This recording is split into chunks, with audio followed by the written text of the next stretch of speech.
that if we could ante up $1 million or so, he would go around the world on his wheelchair and promote Expo 86. And I thought that was a touch mad, actually.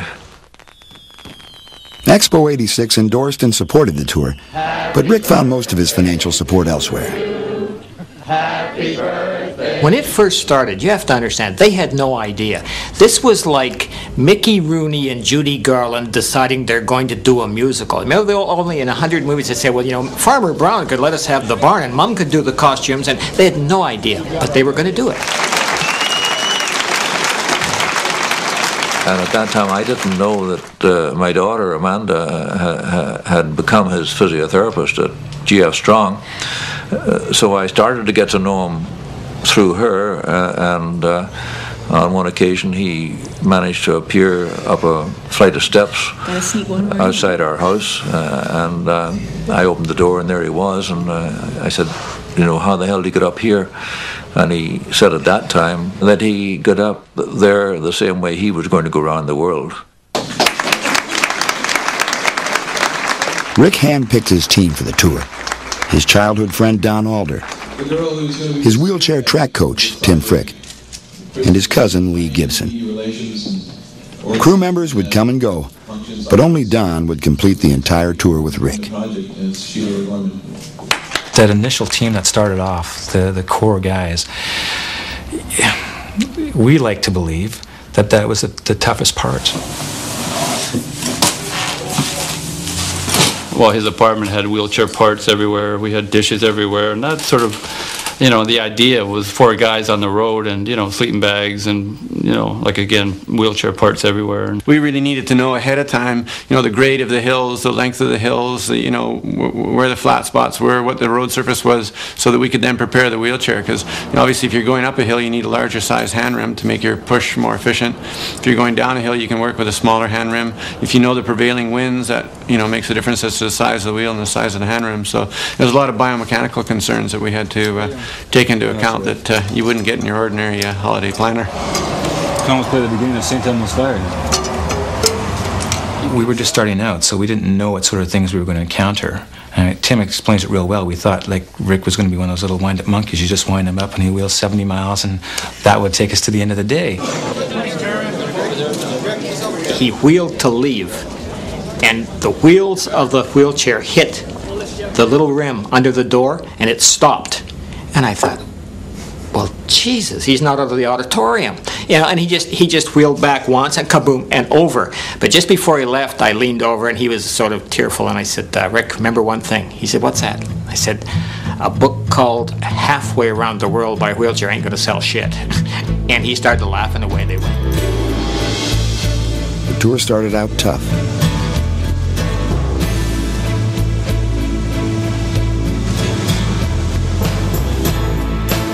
You know, it's not bad, just rain or just wind.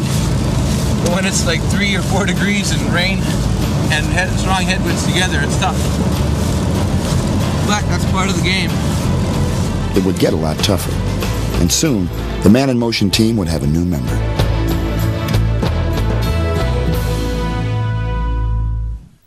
I was in serious trouble in the second week in the road and probably should have gone home based on the kind of challenges I was facing. The injuries and whatnot. But Amanda came in and she looked at the situation. She applied, you know, sort of crisis management intervention. But then she had the foresight to start to look ahead and try to work our way out of it by finding out, well, what was the cause of the injuries. And she developed a very sophisticated plan to try to, you know, change the chair in advance of the predicted terrain. So we start the morning, I think, is going to be okay for the 15-inch rim. Bit of a downhill, and then we get into a series of rolls. Yeah. We had this sort of like this all-boys theme of just the guys getting out there and powering their way through it all, and all of a sudden there was a female element that was emotionally attached with Rick. So it was really weird, but it wasn't unexpected. I saw the relationship developing before we started the tour, and I knew that some way, shape, or form she was going to end up being on the tour, so I knew it was coming. We had to talk about it, and I had to decide whether this is something I could even remotely conceive of. whether I'd want to come down. And then Rick also had to sound out the crew members, because this is quite not how they hadn't quite planned it. Initially, it was the guys going around the world in a VW van. It had changed a little. I certainly appreciated the fact that she saved us. There's no doubt about it. But then I resented the fact that there was a woman on tour just with Rick, and we had nobody. So there was all these different mixtures of feelings going on, and a lot of confusion with it all. If Rick was the central figure of this thing, Amanda was the catalyst. Amanda was the one that kept Rick sane. Amanda was the one he could turn to, because everything depended on Rick. And because at the end of the day, if he didn't get so far, if he didn't get to town X, well then all the receptions that were set up and fundraisers and everything that were at town X would not be held, and there would be a domino effect, and it would go on. So there was always the pressure. Got to go, got to go, got to go. And she was there for him. You get on the bike and, it would just be non-stop sort of instructions, and, we got to do this, we got to do that. And it was not a carefree cycle. It was, hard emotional and physical work. The demands for perfectionism, but no one ever questioned them. It was never a question that he was on the money when it came to certain things. Sometimes he was out in left field and you had to just kind of endure it, because you had to remind yourself, this guy is going through excruciating pain. He's enduring physical hardship that we will never understand. And if we've got problems, hey, nothing compared to what he's putting up with. Rick believed the best way to bring mass public attention to the tour would be a hit song. David Foster and John Parr were creating the theme song for the movie St. Elmo's Fire. When they saw a video about the tour, another seemingly impossible dream became reality.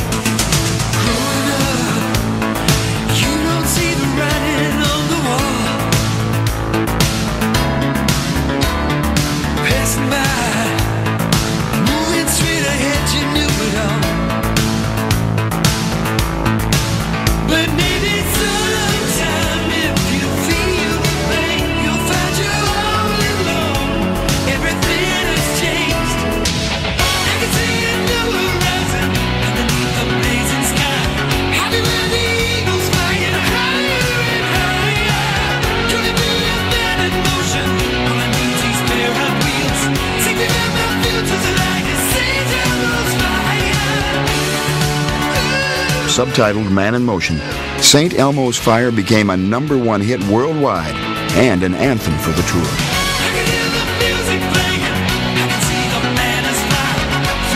St. Elmo's Fire is more than a movie title.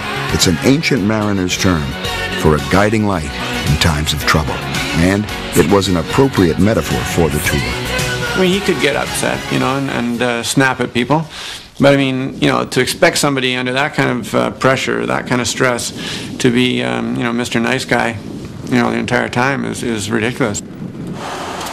We'd be arguing over the porridge or the blender drink or the, whatever. There wasn't gas in the motorhome, or you're out with the girls last night or whatever. It just seemed like we were getting too close. We had just acquired a game of chess, and so it's like, let's play a game of chess. Now, I had some work to do on chairs that evening, but no problem, we'll do one chess game. I beat him. And that was sort of the end of it. I couldn't leave until he actually not just beat me once, but two, but beat me 4 times. And the 4th time he had to absolutely annihilate me before he would let me go. Rick was careful to keep his pain and frustration from public view. But on rare occasions, the tension would show. Personally, I don't want people to forget what it is I'm doing out here and why.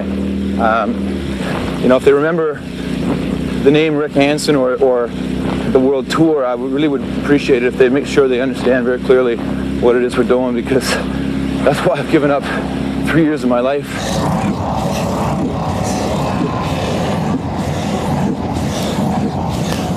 The way that I did the tour, I could have backed off and set my threshold lower. Could have taken a break, a couple more days a week, turned it into a bit of a holiday or, a tourist adventure. But I didn't do that. I busted myself, and I worked really hard. And the tour was about that. It was about, to me anyway, personally, it was about digging down and just immersing myself in the struggle of my life. I believe that it made the sort of the challenge on trying to deal with my disability seem like a bit of a piece of cake. In Switzerland, Tim Frick, Rick's coach and longtime friend, left the tour. You know, it became pretty clear that I had to make a decision, like something had to be done about the exhaustion problem. And so, the options were, I suppose, to take a little time off and then come back to, perhaps reduce responsibilities in some way, or to leave the tour and get on with my life. It was tough. It fragmented the team for a bit. I didn't know if it was the best decision or not. I just felt like we had fragmented. Amanda's brother Mike Reed joined the tour in New Zealand. Tour manager Nancy Thompson was up ahead planning the route. 5. Road still flat. Single lane, ash with rock. Back in Vancouver, Rick's sister Christine was working at the Man in Motion office, which was coordinating the fundraising effort. Donations had been scarce all along, so Rick agreed to cut back the daily mileage. While this allowed for more fundraising events, it didn't sit well with Rick, because it meant he wouldn't be back in time for Expo 86. We had knocked back to 50 miles a day, and we weren't getting the media exposure that we wanted. And he just said, let's get this tour over with. I want to do 70 miles a day again. You guys are all too burnt out. Let's get a whole new crew in. And, he talked with each one of us personally, and we talked about it and cried about it, and we decided to keep the team, and we just started, plowing forth again.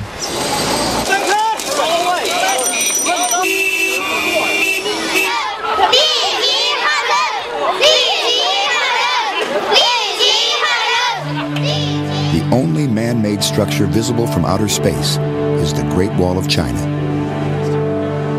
And all Rick Hansen wanted personally from the tour was a picture of himself on the Great Wall.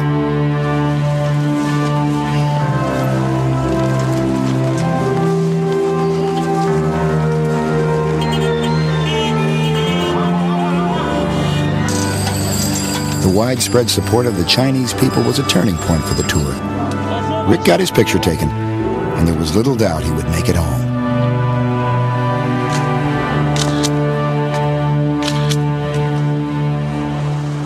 He phoned me and he said, "We've got a problem." I said, "What's that?" He said, "People are starting to look at Amanda. What do you think they think?" And I said, "I think they probably think you're shacked up." "Really?" I said, "Rick, you're traveling around the world in a trailer with an incredibly gorgeous woman." He said, "Well, what do you think?" Because he was also worried about the image. I said, "I think it's fine." It was hard for them to be as close as they wanted to be, because all there was separating us was a little curtain. So they couldn't talk the way they wanted to talk. Talking about two people that had a lot of affection for each other, wanting to talk a lot and express things and not being able to do it. It wasn't easy by any means. I mean, it's not the ideal circumstance to sort of court somebody or to start a relationship. But at the same time, it was unique because we got to see each other at our very worst, and sometimes our very best, but mostly our very worst, and still loved each other regardless. Once Rick and Amanda's relationship was public, reporters started asking them questions about their love life.